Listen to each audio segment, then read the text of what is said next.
இப்போ நான் உங்ககிட்ட வரலாறுல இருந்து ஒரு 10 நாள் சுத்தமா தடயமே இல்லாம அழிச்சிருக்காங்கன்னு சொன்னா உங்களால நம்ப முடியுமா?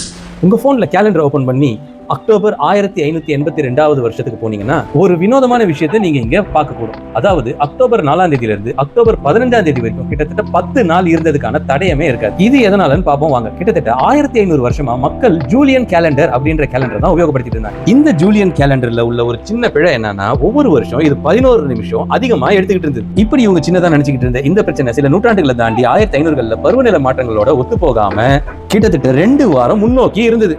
இப்படிப்பட்ட இந்த சூழ்நிலையில தான் 13வது போப் கிரெகரி அவர்கள் இந்த குறிப்பிட்ட 10 நாட்களை கேலண்டர்ல இருந்து முற்றிலுமா அகற்றி நமக்காக அறிமுகப்படுத்தின கிரெகோரியன் கேலண்டர் தான் நம்ம இன்னைக்கு வரைக்கும் பயன்படுத்திட்டு இருக்கோம். அந்த குறிப்பிட்ட தேதியில யாராவது ஒருத்தர் அக்டோபர் 4ஆம் தேதி தூங்குனாங்கன்னா அவங்க எந்திரிக்கிற நாள் அக்டோபர் 15 இருக்கும். அதனால அடுத்த வாட்டி உங்க போன்ல இப்படி ஒரு விஷயத்தை பாத்தீங்கன்னா அது போனோட தவறு இல்ல, வரலாற்று நிகழ்வுன்றதை ஞாபகம் வச்சுங்க. இந்த காணொலியை பகிரவும் மற்றும் ஆச்சரியமூட்டும் இது போன்ற சம்பவங்களை தெரிந்து கொள்ள மறக்காமல் சப்ஸ்கிரைப் செய்யவும். நன்றி, வணக்கம்.